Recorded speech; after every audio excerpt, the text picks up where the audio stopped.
that.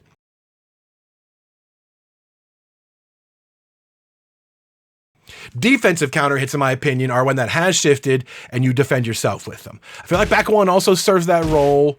It's not super duper fast, but it's not too bad in that regard, right? If they're pressuring you, and that's a good way to try to like get them off there, it's not the best for it. And again, I think your 2-2-1 is also really, really good here as a defensive counter hit. You can use it in your pressure and stuff like that on offense, 2-2 counter hit.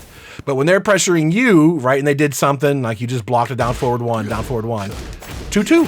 2-2 is going to blow up whatever they do next, right? That's how the frame data works. So 2-2-1 confirmed into 1. It's a pretty good defensive counter hit. Forward 2-2-2 is similar, but it's a little bit slower, but it's excellent range in mid. It's almost kind of like forward 2 out here, right? Like they're coming at you and you have the range to do that. Forward 2-2-2 turns out to be really good. But defensive counter hits, like I said, not his strength. This is not the character's best thing. Same with evasion. He doesn't go over highs and lows. He doesn't have crouch ball game, none of that stuff. Counter hits on defense are not amazing. Evasion is not great. He has forward 3 to jump over lows. He has 3+4, which is a low parry launcher, I guess. If you want to go for that, cool, but you're going to get just kicked out of the sky for it. I don't love it. Phoenix 3+4, this frame trapping move, that also beats lows. So if they try duck jabbing, they lose. That's kind of what it is. If you use one of these moves and it beats a low, it's luck. It wasn't planned, right? You can't really use this stuff to your advantage in that way. It just happens. If you happen to do updraft and it jumps over it, hooray. That's about it as far as jumping over lows. Going under highs, same thing. Down 1 is like the only move he has that goes under highs. And down forward 3, hell sweep, which I do not want to use. Sidestepping is way better. If you want to avoid their attacks entirely instead of block, sidestep. Sidestep is the king here because you have hit confirmable heat engager and you just screwed up, pal. And if you didn't screw up, now I'm +2 anyway. It's offense time, right? Sidestep is way better. But if that's not your cup of tea either, you don't like blocking and you don't like going around stuff, you have Power Crush. Back 1+2 is a basic mid Power Crush, does nice damage, -14. Nothing really to say about it. You get chip damage from it if you do block it, but it powers up if it eats something. Power Crushes are all like that.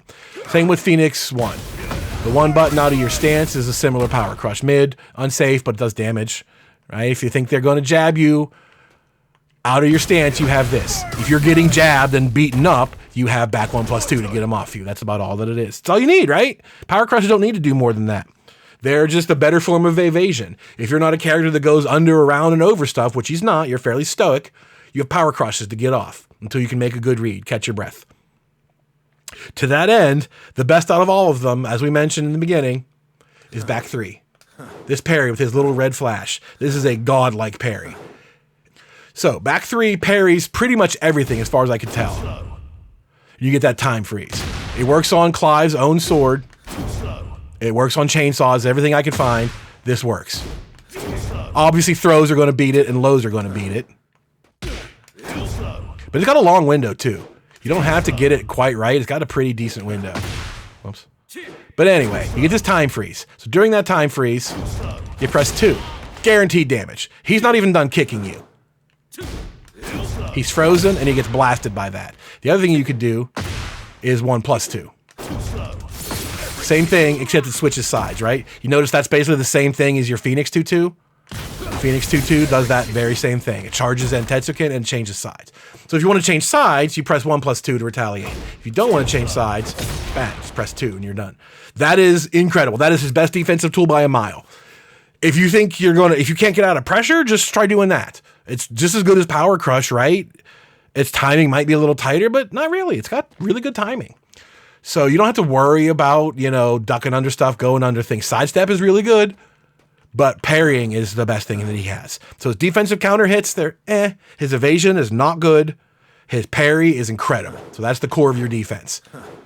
If you can't get him off, you parry that stuff. Yeah, I mean, you could get kicked in the face if you miss, but don't miss, all right? That's what this is for.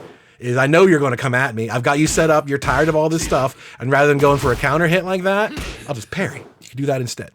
So that kind of takes the place of a lot of what we just talked about, but they're all your choice. They're all how you want to play defense. Not the best toolkit for basic stuff, right? There's no 12 frame counter hit. Well, actually, there's 2-2-1. 2-2-1 is not super conventional when you think about counter hit stuff, but that's pretty good. That does the trick. And if that's not doing the trick, parry. That's kind of all